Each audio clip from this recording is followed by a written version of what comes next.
This is Paul Nobles from eatperform.com. I am sitting here with April Blackford. April, I want to say hello to everyone. Hi, everybody. So are you getting excited about the Granite Games and coming up to I I Bristol? am. I think it's going to be awesome. It was fun last year, but I think it's going to be awesome just having majority of the whole crew there. I think it's going to Yeah. be cool. What a lot of people don't realize is as a staff, we sort of made it a priority to get to the Granite Games. We didn't really have ETP summer camp in the thought process at that point. And so we thought it'd be fun for everybody to get together. It's so much so that we had Jordy come from Australia, and we made that happen. So that was kind of a fun thing. And Leonie's coming from London. Yes. Yeah, and those guys are getting major love from the Granite Games website, which is really kind of cool too. Yeah. I think when we get there, it's going to be kind of a fun thing, not just from us socially, but I think that where we were last year and where we are this year, I think is different. Like it feels different. I don't know if it feels different to you. I agree.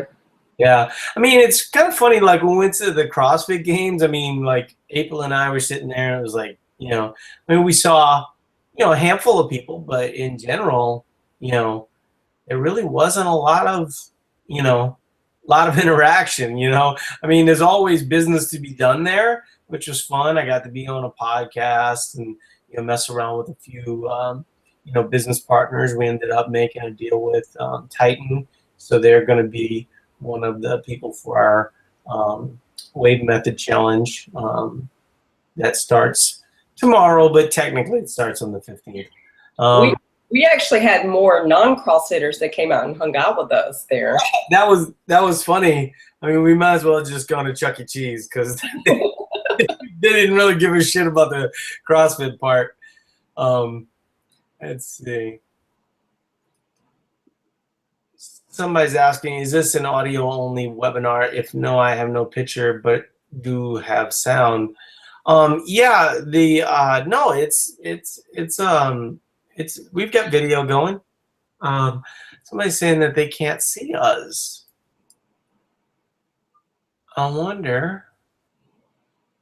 No video. Huh. Let's see. How's that? Can you guys see this? There we go. All right. Our AV guy is now working, and our AV guy is me. Okay, so I guess the beginning of the recording is gonna seem kind of weird. Let's see. So Stephen Houghton saying, "Hey, Paul and April." So he is looking to chat. Yeah, no, what's interesting about last week, we were talking a little bit about,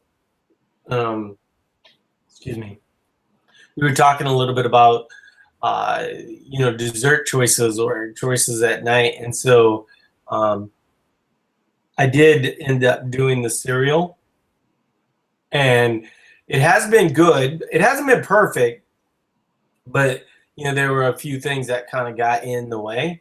But in general, I have kind of gone to that right now, and that has been helping my sleep. Even on the nights, like there was one night I woke up kind of weird. I mean, what a lot of people don't realize, and I should probably confess this because I'm kind of crazy this way. Eat to Form and being involved with Eat to Form is really exciting. I mean, like imagine a scenario where you like dream something up, and every day you just get to build on that dream, And so sometimes I wake up at like 3:30 in the morning and I start thinking and I can't get back to sleep, And so no matter how many, Fruity Pebbles I have, it doesn't help in situations like that,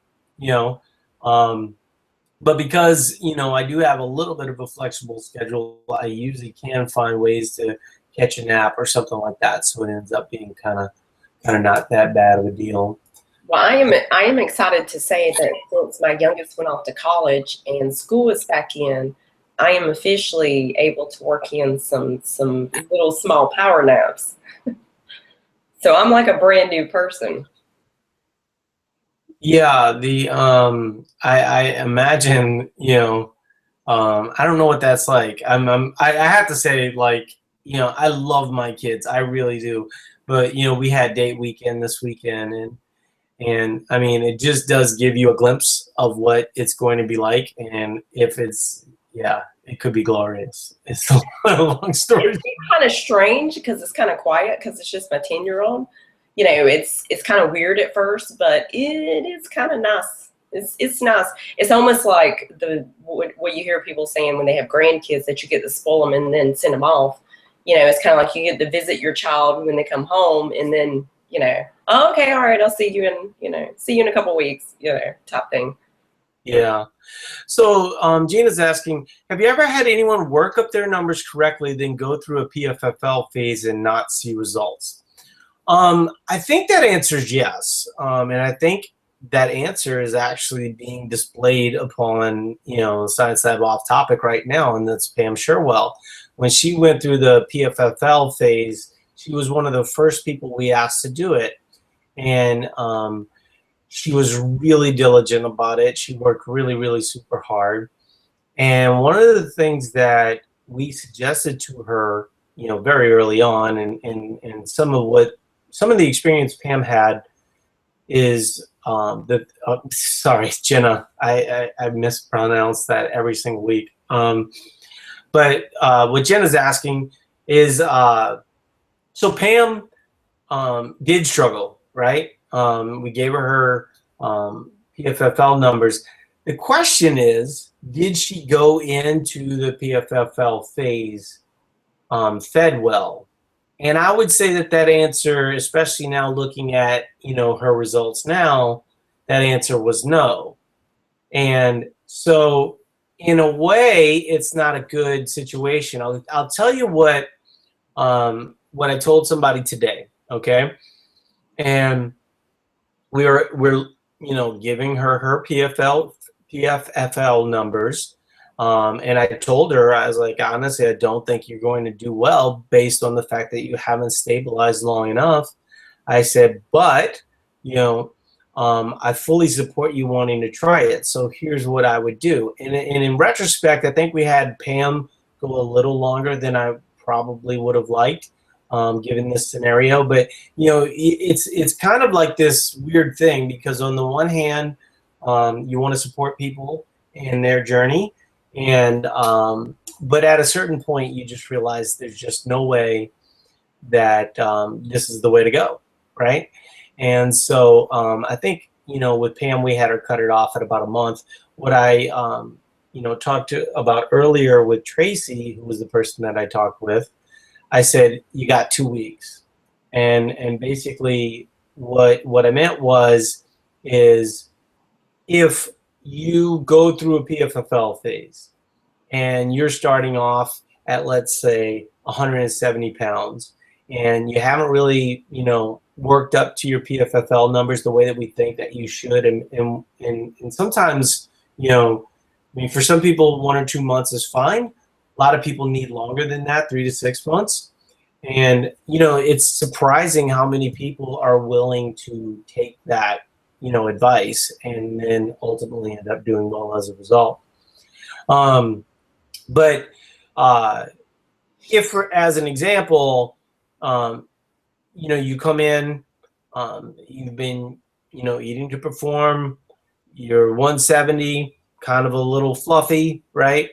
And you come in well fed, and, you end up maybe gaining a little weight, or potentially only losing maybe a pound in 2 weeks.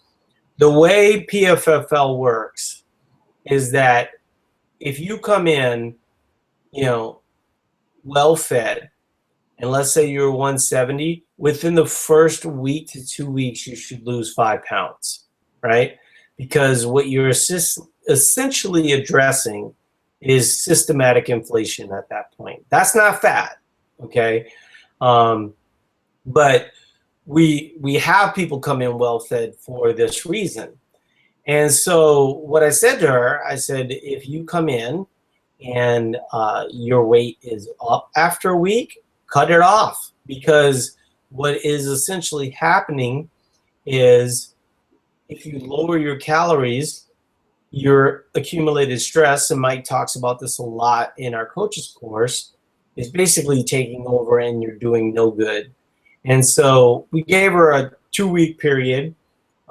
If, for instance, she, loses, 5 pounds, kind of the way that PFFL phases go. I think it's always funny when people are like, well, I mean, we talk about PFFL phases all the time. We've never hidden how they work. We've never not explained it a million different ways, but for some reason, people struggle with the idea of what we're trying to do here. So this is another example of me giving a little bit more information so everybody fully understands the concept. So you start at, let's say you're a man starting at 210 pounds, okay? And then in the first week, you lose 4 pounds, okay? What we typically have people do there is have a day where they eat TDE plus, okay?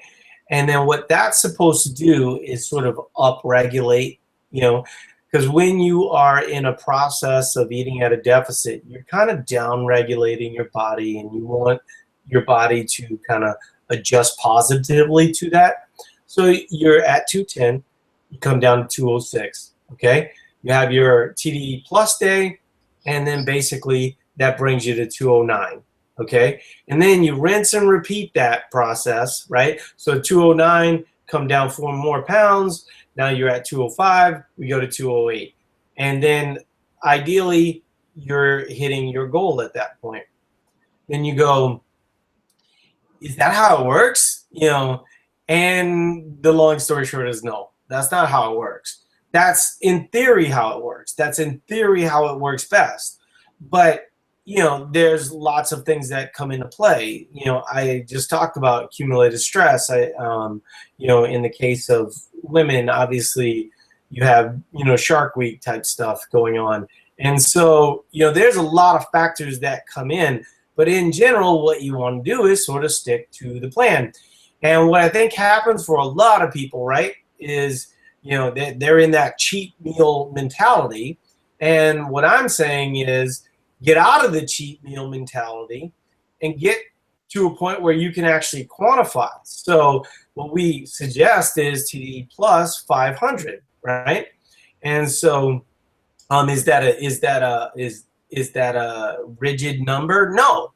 So like if you find that you go from 210 to 206, and then you do TDE plus 500, and then you're at 210 again, well, then plus 500 probably isn't where you should go at that point. Maybe the next week you go plus 300, and you sort of figure it out. Which brings up the bigger question, Jenna, is are you going to figure it out the first time? I didn't, and in general, I think that, usually I would say, I've done 3 of them in the last 2 years. And the last one was the best by far, and a big helper was my activity tracker and bringing that into the equation. So, I did talk about doing a PFFL phase. I just can't do a PFFL phase in September. And, I would love to be supportive with you guys, and I would love to join you. But I'm like crushing it right now. I could not be doing better. My aesthetic, is really nice. And my work capacity is just through the roof. And so I'm not going to compromise that. First of all, I weigh 170 pounds, so it's not like I'm obese. On the highest days, I'm probably 17%. and then on, my best days, I'm 13%. And so, that's certainly, a very healthy range for me. The idea of getting to single digits or something like that, it's not that that's not appealing to me, but the idea of being 160 pounds isn't, that appealing to me.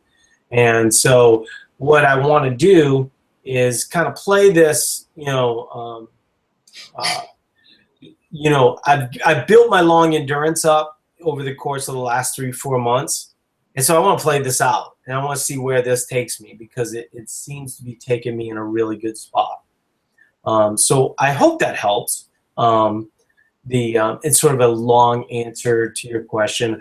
I think in general, the real answer to your question is it always depends. You're going to always be playing with this a little bit, and that's why I think that having the lifetime option, that was nice for people to have, and we'll offer that 3 months from now for new folks that were just signing up.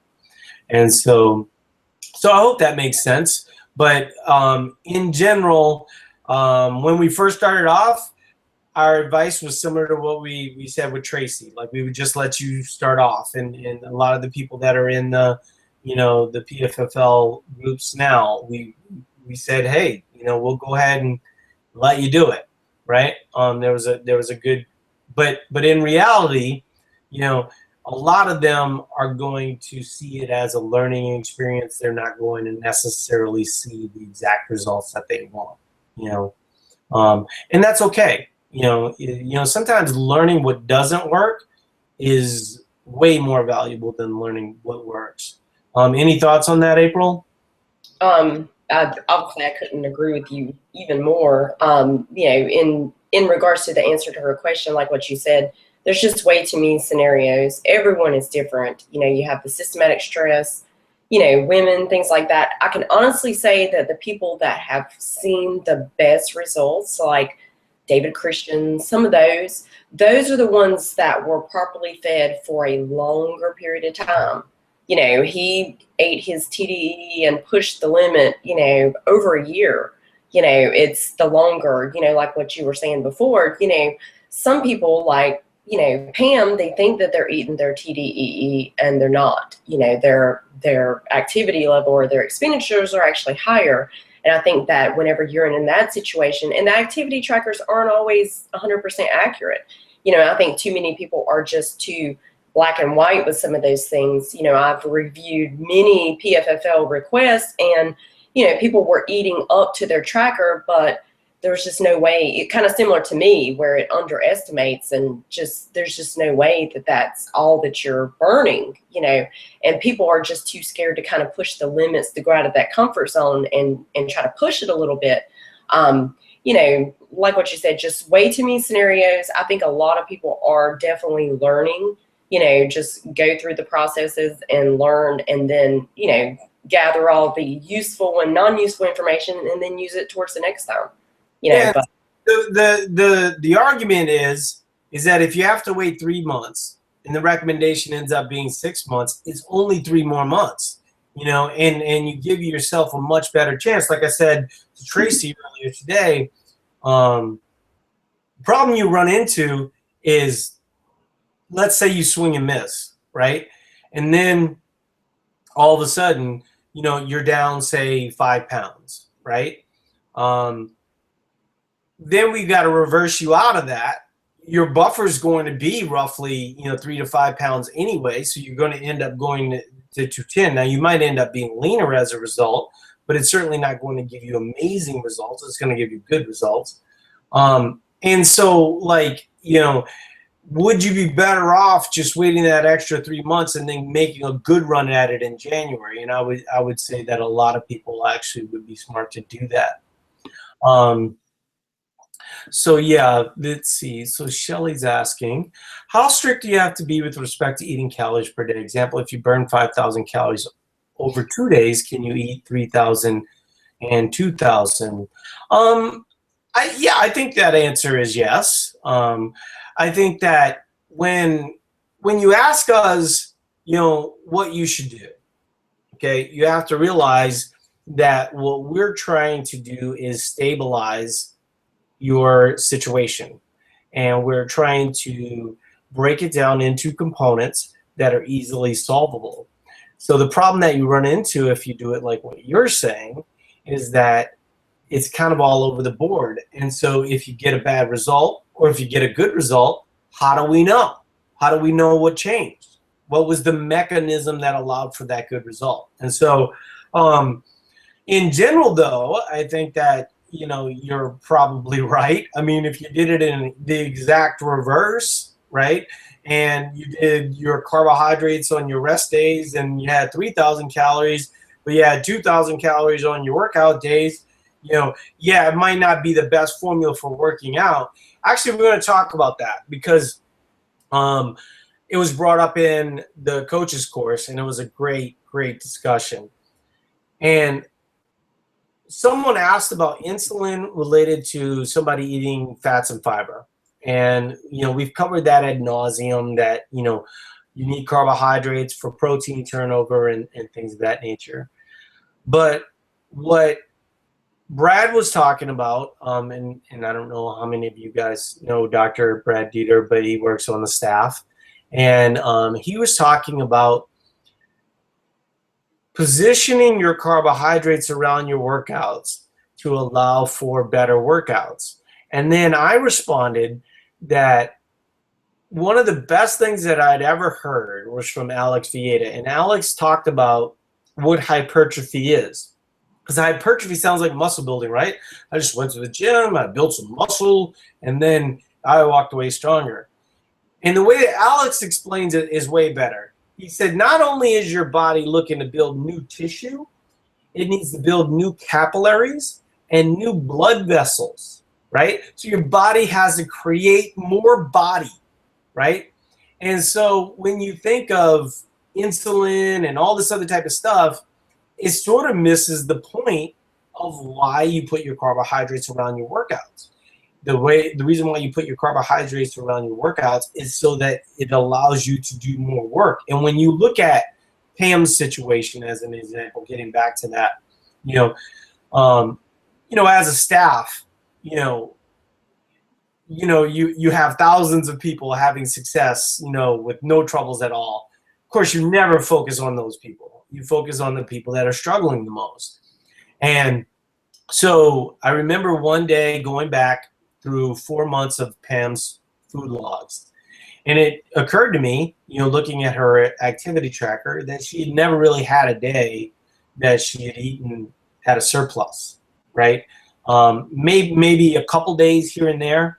And then, we started talking about her history as it relates to, relationship with food and things of that nature. And then it started to come clear that, there was a history of under eating. And then you go, well, wait a second, she's eating 2,500 calories.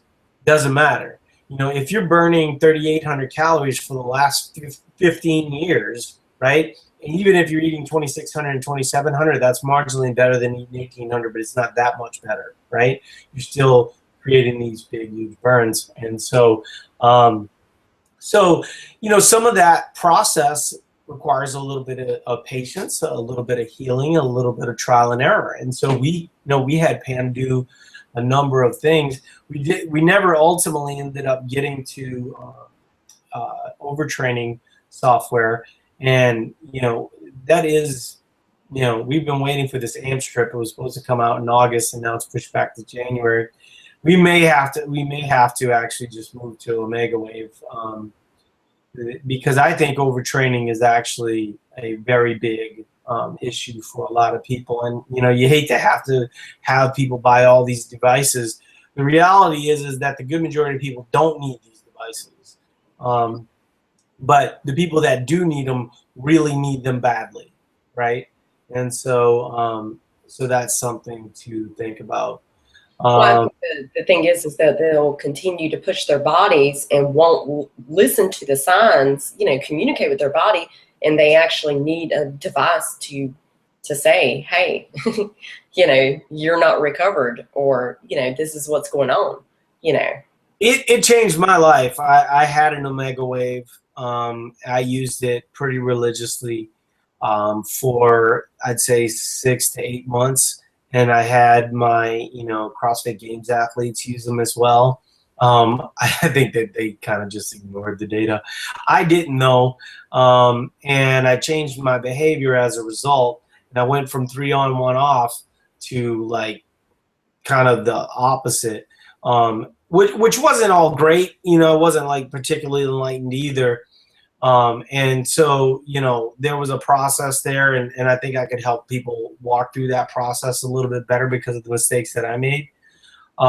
But in general, what I learned was that, I was under recovered a lot, and once I worked on that component, there was going to be a little bit of weight gain, and I talked a little bit about that in a post a few weeks back, that I had to allow myself to kind of go through the phases that we teach you guys to go through. And so I know what that is like mentally. I mean, you have to imagine a person that you lost 230 pounds or lost basically 80 pounds, and then gain some of that weight back, and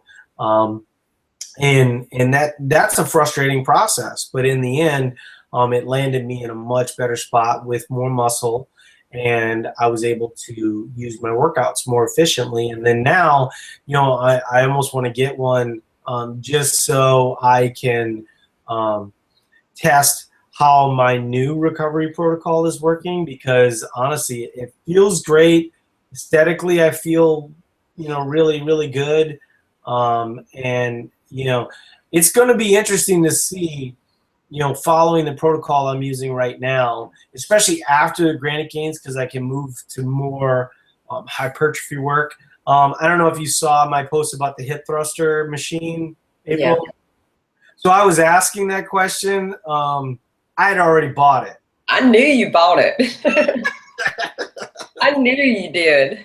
Well, I think that, I hate, recommending stuff to people. And I know that a lot of people are like, well, I just use a bench, and, that's fine. I'm really buying it for the bands, and to be able to use the bands like that. And so, a lot of people focus on the barbell work. I think the bands is going to be as interesting, if not more. So, yeah. So you bring it to the granite games so we can all try it out? Yeah, why not? It'd be sweet. Yeah. So, assuming I get it. I mean, I can't imagine that I wouldn't. So let's see. So I hope that answers Shelly's question. So Steve's asking, been at this for 13 weeks. April, the wonderful lady she has, been having me increase my calories where I'm at. 3,200 training, 2,600 rest. When are things going to start hitting for me? Very uncomfortable at present weight. Gained 30 pound plus since June 2nd. Fitbit registering 5K per day.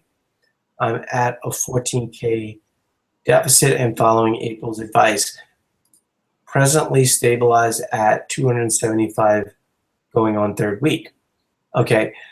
I don't know the dates that he's saying. Like, okay, he's saying that when he first started Eat to Perform, that he gained weight. And then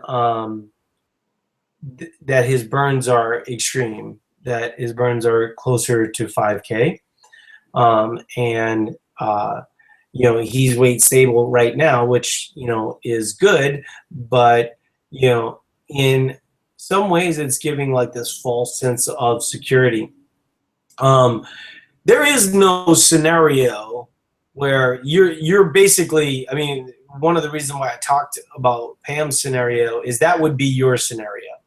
If you go back down, and I remember talking to Steve in the past, and the 30 pounds wasn't necessarily Eat to Perform thing. It was kind of a different approach. And so, and certainly some of the Eat to Perform, kind of figuring it out, was a bit of a process.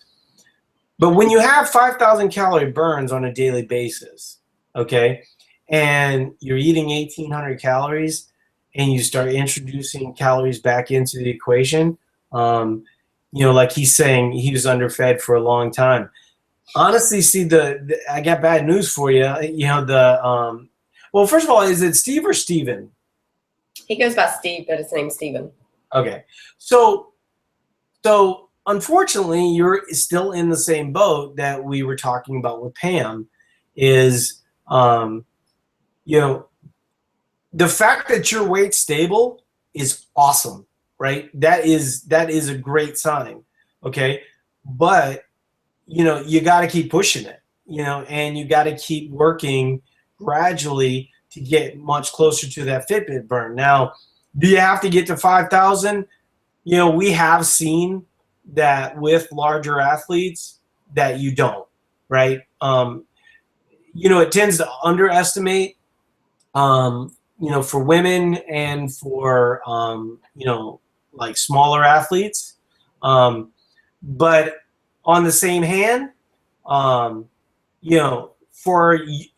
your body to recover, it's just going to take time, and as much as that may make you uncomfortable, the reality is that, we've got to heal this dysfunction before you see results. Now, I will say this. If you look at Pam and her results, right, they mirror what you're experiencing. And so, as you start to add food, you have to add that work capacity. And if you add that work capacity, I mean, she basically gained 12 pounds of muscle in 2-3 months, right? So once she got closer to where her Fitbit burn was, there's no reason why, given your Fitbit burn, you shouldn't be, down 10 pounds a week, right? So you go, well, why aren't I down 10 pounds a week? Well, it's accumulated stress.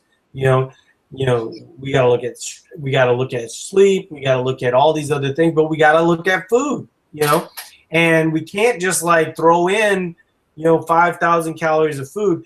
I don't know if you've been following Steve Schmidt's journey, but his journey is the exact same as yours. He is trusting the process, and it's working great for him. He's been able to add muscle. He's leaning out. Now granted, he's probably in a similar boat to yours, where he would rather be smaller. Tough cookies. You can't. You have to pay the price for the bad approach that you took previously. And one thing about Steve is that even though he has put on the amount of weight that he has not gained a whole lot of inches, which is a great sign. Granted, I know, he doesn't want to see the number continuing to rise, and wants to see that number go down eventually, just for overall health reasons, but he really has not gained a whole lot of inches, which. Okay, but let me just stop you at health. Okay, I'm going to stop you at health right now. There is no case that you can make for me that eating 1,800 calories and not getting a result, right? Even in the case where you 1,800 calories and 30 pounds less, okay? That is much worse for you from a health perspective than actually eating an adequate amount and then having that 30 pounds of weight, which a lot of it is going to end up being muscle in the long term, right? I absolutely agree with you 1,000%. But Steve is 5'9" and he's 275 pounds, and has some underlying health issues. No, there's no question that the goal is for him to lose weight. There's no question about that. That's the end game, right? But that's not where we start. Exactly. And to the real point here, are we affecting your health positively right now? That answer is almost certainly yes, right? So if we know that we're not really doing any harm and potentially healing a lot of dysfunction, and that's going to take time. That's just kind of the way that works. Then, it's not realistic that you would lose weight in this scenario. Could you though?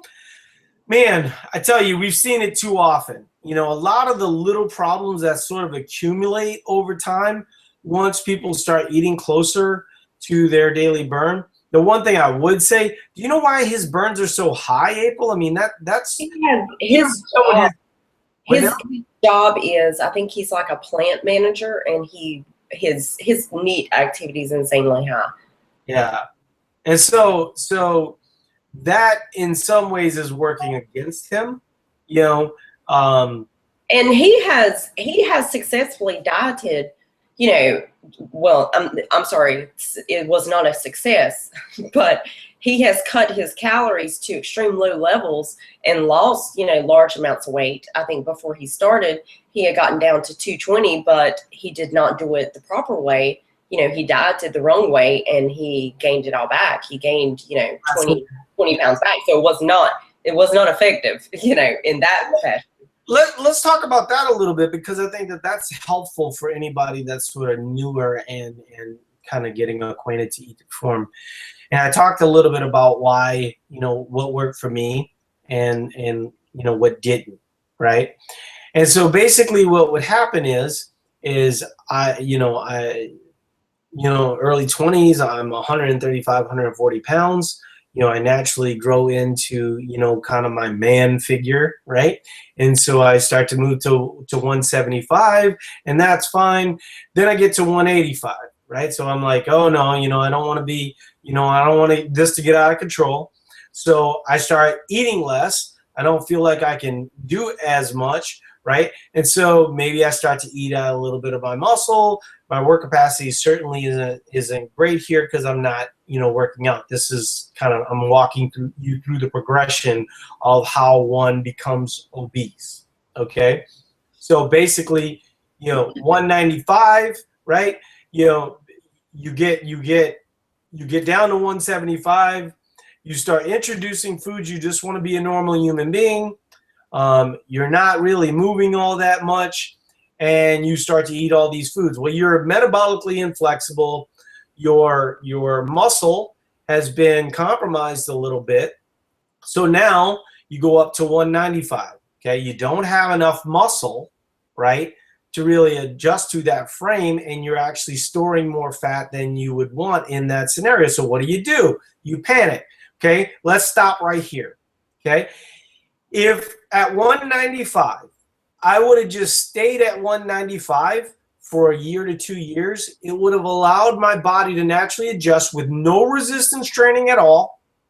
I would have been much healthier, eating an adequate amount of food, even with no exercise, right?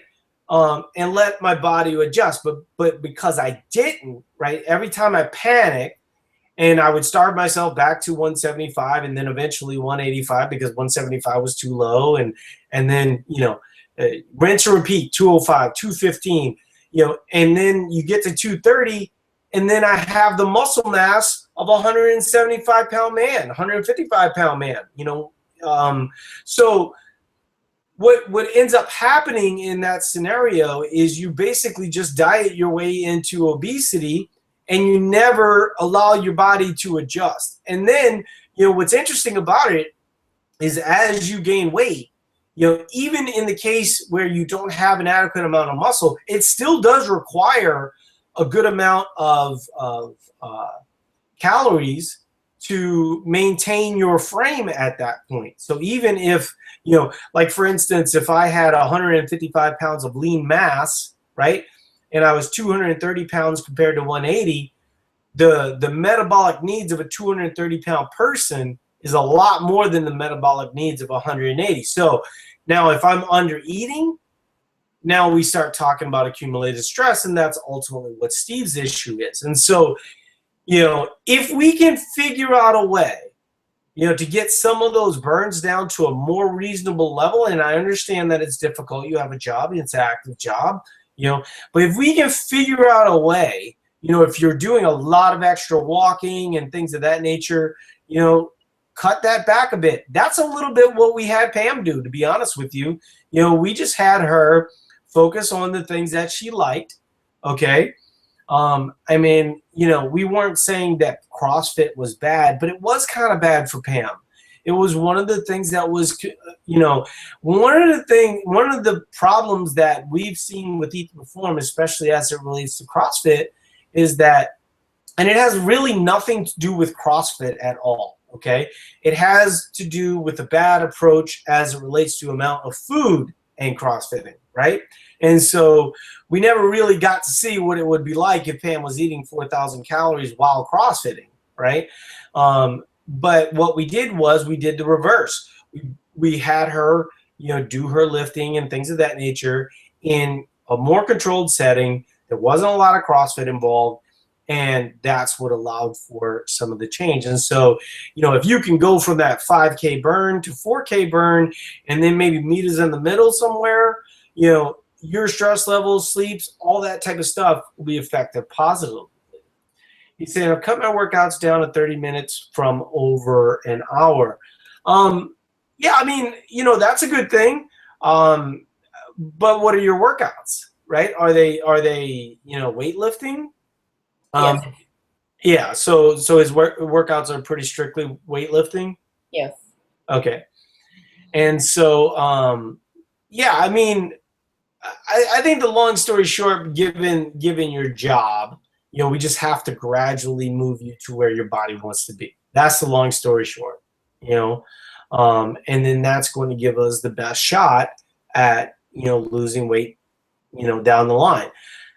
I've not seen a person, in your situation that, has any real luck, doing it, from a extreme stress, position.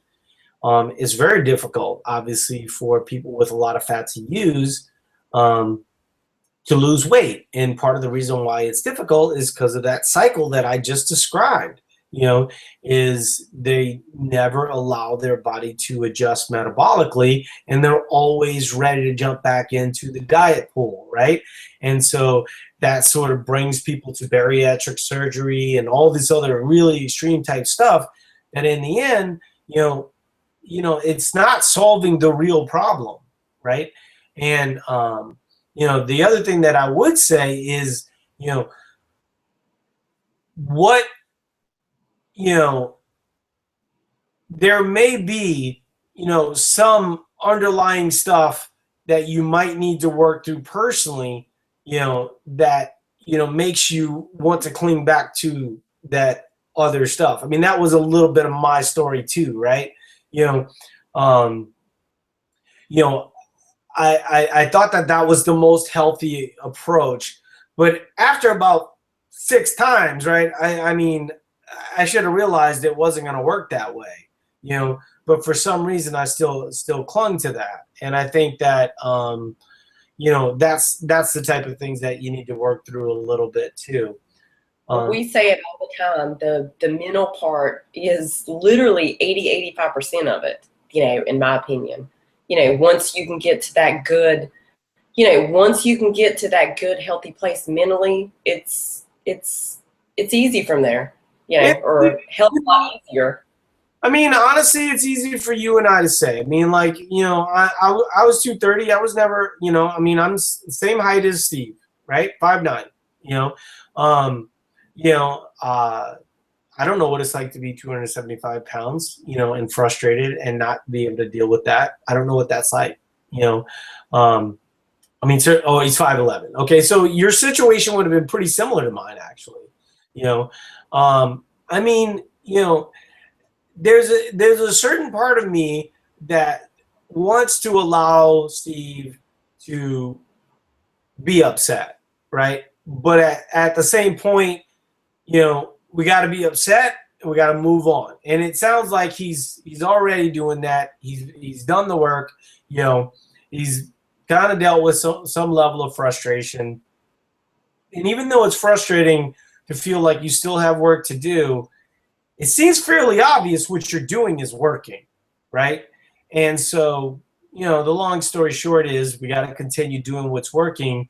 The nice thing is you have a Fitbit, you know what your burns are, and that's going to be helpful. And so you're solving a lot of the puzzle, and then you go, well, when do I get to lose weight? Well, that's going to be another part of the puzzle down the road, right?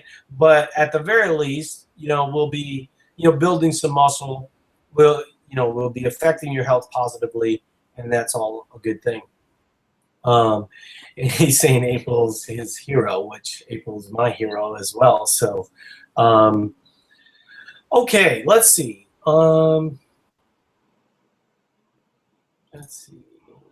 Okay. Our bodies are constantly burning calories, and I'm having trouble keeping up with the numbers, eating enough food, depending on what I'm doing on that day. Is there a certain time of the day where in terms of calories and just ignore what I burn while I'm sleeping? Am I overthinking this? Yeah, I think you are overthinking it. It really is about average. I mean, we had a question about it earlier, 3,000, 2,000, and stuff like that. In general, you want to hit kind of a ballpark, right? And then, you just add as needed, And so if you find that you're constantly under eating 2,000 calories, well, then let's come up with a strategy that adds in 2,000 more calories, somewhere. But, do you need to force feed yourself or things of that nature? No, I think it just comes down to strategy and just, trying to make your approach a little bit better, but, one of the problems, I mean, April's well aware of this, and actually I'm not even counting right now. I'm probably going to get back to it right after the Granite Games, but, lately it's just been, it just felt better to not do it. But I don't normally count. It's not something that comes naturally to me. I don't like doing it. And a lot of times I think I end up under eating as a result of doing that. But for the most part, if you have this really super rigid approach, I don't know that that's helping, right? And so if you have some level of flexibility that you can, sort of adjust on the fly, the problem that most people have is they aren't willing to push the top end. And if you can be more flexible and push the top end, that ends up being a good thing. Jenna was saying, so if you undereat one day, can you add those calories to the next day? Yeah, I would say that you could. I wouldn't go crazy with that. I would probably just have a little bit more of whatever you missed out on, whether it be fats or carbs. If for instance, if you were low on a rest day, and then you work out at 6 o'clock in the evening, maybe having a little bit more fats in the morning might be helpful. So it's something that you would play with for sure. Any thoughts on that, April? I mean, I generally just play it by ear. And normally 2 days, if I'm low one day, normally about 2 days after, my hunger is much higher, and I just kind of listen to my body and eat more because I know I was short overall. I know that I was under, so I don't really stress it and just eat more. Well, she's saying, it's hard to hit running day calories, and I would say to you that it is not hard to hit running day calories. But running day calories are pizza day. Running day calories are hamburgers and French fries day. You're not going to get there chicken and kale. That's for sure. I absolutely agree. We actually had this discussion on a coaches meeting today. We were talking to a lady who she averagely burns, and she's 150 pounds, and she averagely burns 3,400 calories a day. And she was like, "Oh, it's so hard to eat all the food." And I'm like, "Well, what are you eating? Chicken and rice?" And I'm like, to eat that many calories, at some point you got to go to some calorie dense foods. You got to use foods that pack more calories, or you are going to be eating all day. It is going to be a chore. So that is something that I would like to see Steve try a little bit. Yeah. Even though he's gradually working up, Steve, I would like you to try on some of these days where you have these huge burns. Hey, take the family out. Go have hamburger and French fries and a soda. We had the ice cream conversation the other day. So yeah, so I mean, like you gotta try and push that, even though it's scary, even though the scale's probably gonna be up the next day. Like usually, in my case, you know, uh, you know, well, actually, you know, the rowing day, I went to the state fair and had all that food and posted about it. My weight was actually down that next day. It wasn't down a lot. It was down like 0.2. But um, you should be able to, you know, you should be able to figure out a way to get that kind of calorie density for sure. I will say that rowing does not Fitbit does not like rowing. I'm just putting that out there. So let's see. Didn't you do like a half a marathon or something? Yes, I did. Awesome. Yeah, and I didn't have to sign up to anything or anything like that. I just did it. How long did it take you? Probably 2 hours, something like that. You know, I mean, it wasn't like I wasn't like doing like a killer pace or anything like that. I was shocked at how great I felt the days after. So yeah. Let's see. So just started to perform past 5 months, been straight training 2 days per week, maintaining a vigorous yoga practice, hot yoga 5 days a week, and running 1 to 3 miles 5 days per week. Body fat is pretty steady, 24%. I eat pretty clean. Juicing daily, no alcohol, low caffeine, green tea, little to no fruit, focus on lean protein, nuts, seeds, and vegetables. Gain 10 pounds, theoretically, of muscle that I don't need. I'm 56 or 5'6", 45 years old, and 160 pounds. How can I be gaining, and what do you recommend changing? Oh, and I stopped the running for 1 week and lost 10 pounds. There you go. There's your answer. You have an accumulated stress problem. We keep talking about it this whole time. And how do you deal with accumulated stress? Well, one, you have the worst formula for dealing with accumulated stress. And it's the same formula that many of our paleo people come in. When you eat no starches and very little fruit, essentially what you're doing is creating like this cortisol cocktail. And so you go, well, what's a natural antagonist for cortisol? Well, it's carbohydrates and an adequate amount of food, right? And so you're almost certainly under eating for what you do. Do you have a fitness tracker? I'm guessing not. I mean, I would say that 5'6", 160 is pretty average. I think that as we age, you know, you will gain weight under the scenarios that you're talking about because of the fact that, you know, your body is reacting to that stress negatively by, you know, I mean, I posted a video where I talked a little bit about, you know, lush forest and, you know, when we were kids, we'd eat macaroni and cheese and whatever, you know, it was. And, you know, in general, we just ran around and did stuff and never thought about it. And then, you know, we started to kind of run into some problems in our 20s and, you know, the lush garden kind of went away, but it was still kind of a forest. And then you sort of get to like what Gina's talking about where you're kind of the desert. And so the way that, you know, you're the desert, instead of a lot of people looking at it going, wait a second, what was missing in these scenarios? I was doing a lot of stuff, which she is doing a lot of stuff, but I started taking out food and then I created this really bad, you know, atmosphere. So what do most people do at that point? They just light the desert on fire.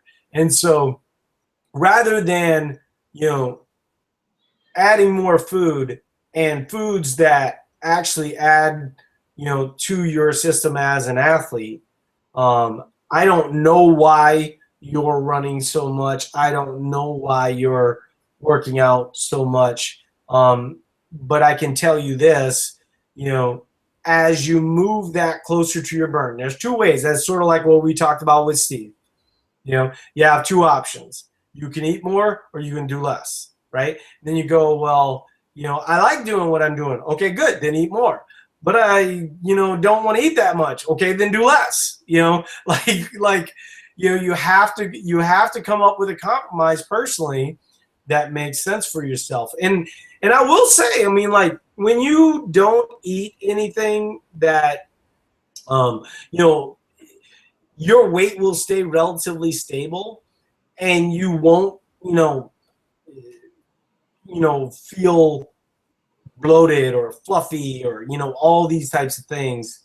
But in the end, you want to have something that's kind of keeping, the muscle that you're breaking down. Let's see, she's had a few follow-ups. I have a medium frame, but I'm relatively muscular. It sounds like you're pretty fit, so that makes sense. A couple other follow-ups. I did have a tracker, but haven't been using it. I used it while tracking food, and it said I should have lost weight, but I didn't. Yeah, I wouldn't use it like that. You could look at our article on how to use a Fitbit, and that might be enlightening. So I just quit tracking because it was pissing me off. I want to weigh 140 pounds. I would argue that that's probably not smart to think like that. I would argue, she's saying, I hate running, so I will gladly stop. Okay? But on the same note, I would argue, like I just talked about, I just did a 13.1, row. I think the running is fine. Okay, you're just running too much. And then running beats the shit out of you. So I mean, running adds to stress. I would say that instead of running 5 days a week, if you could figure out some kind of way to have like low impact cardio, that would be helpful. My guess is cardio is actually the problem for you. You need to get closer to where your burns are, and then ultimately, is this a formula for weight loss though? I would say that, from your standpoint, you're probably going to have some healing to do, right?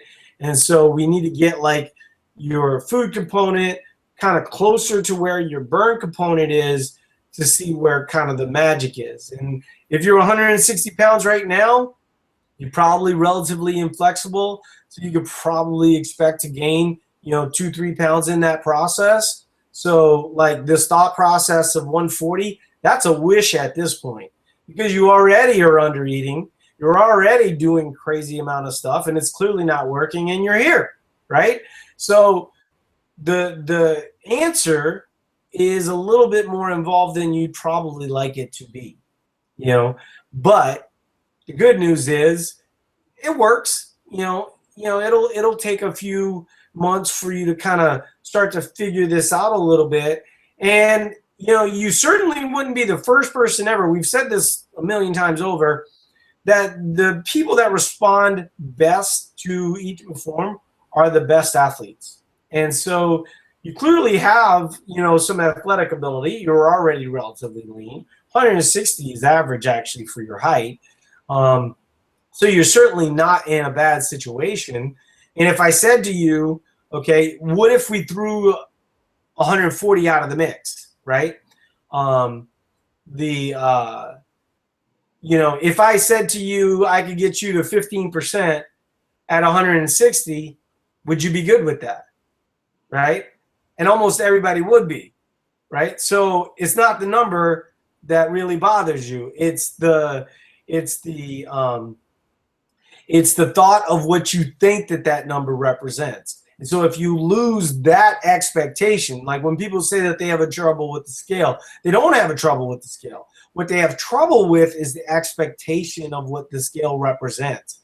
And maybe your body wants to have a little bit more muscle. That's possible.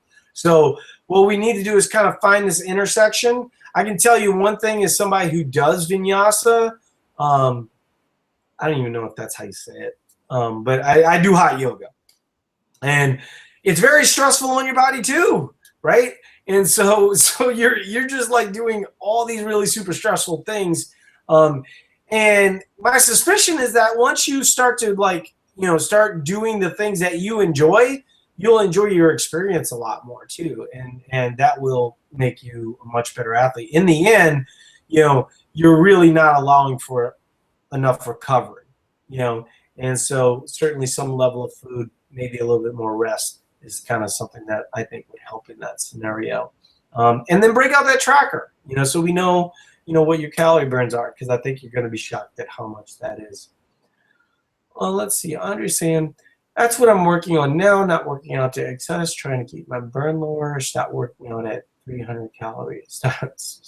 I stop working out at 300 calories. I think what he's saying is when he gets to 300 calories, he stops, so it doesn't get too stressful for him.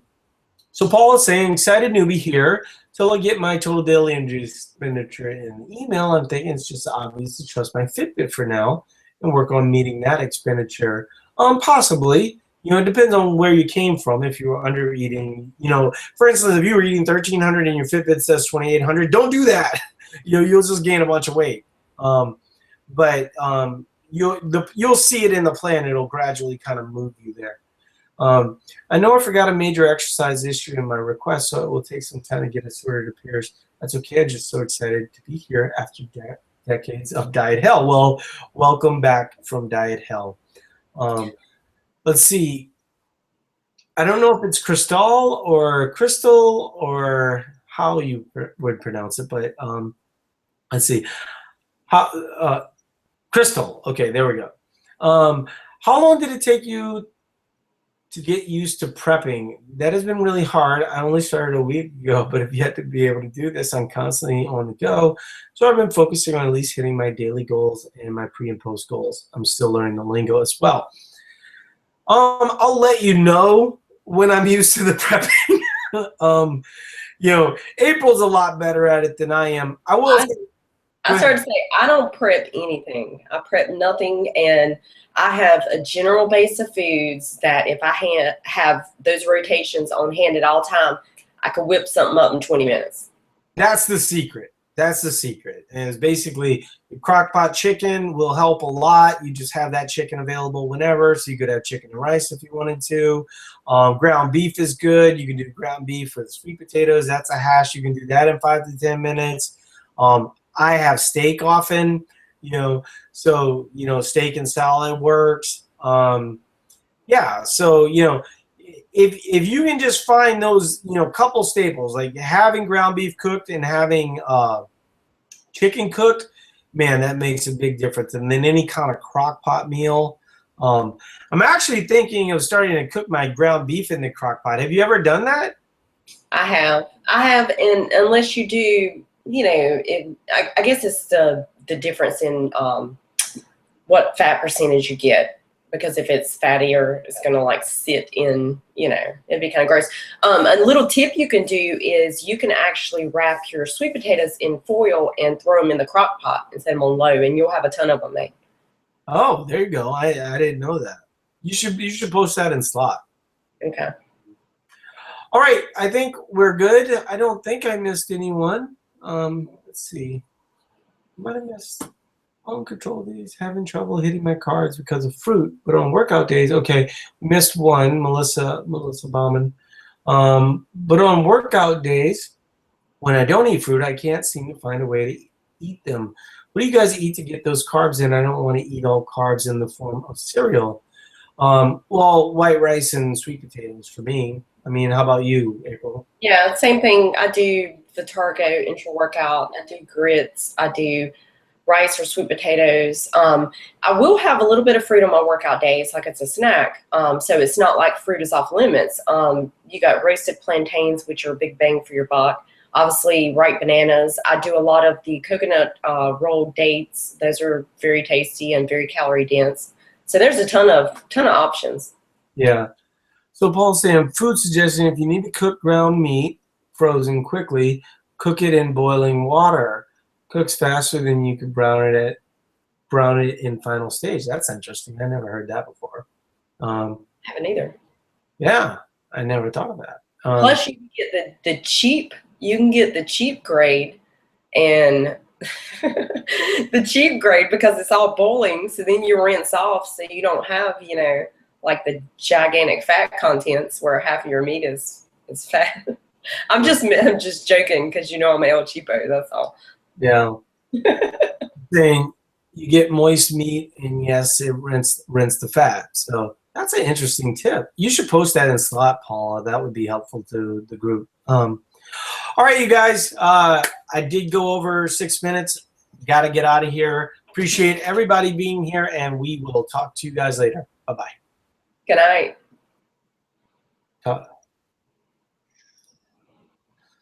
All right, I got a boogie. Okay. Bye.